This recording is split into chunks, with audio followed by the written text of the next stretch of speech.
mayli, gunoh ish qilibsiz, jinoyat qildingiz. Bo'ldi, esdan chiqaring, tavba qiling, qaytib qilmang.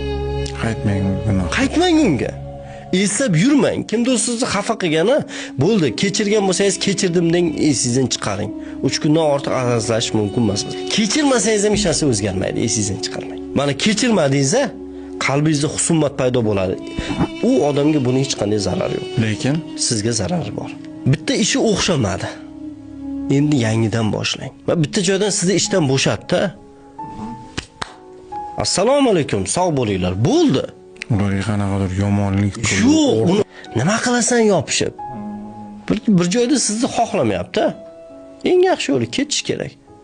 Uni o'ylab yurish kerak emas. Siqilib, men senlarga ko'rsatib qo'yam, yo'q. Mana shu asabiylik keltirib chiqadi. Bemormisiz? Palon payti agar men mashinani chapga burganimda, avariya bo'lmas edimda, keyin belim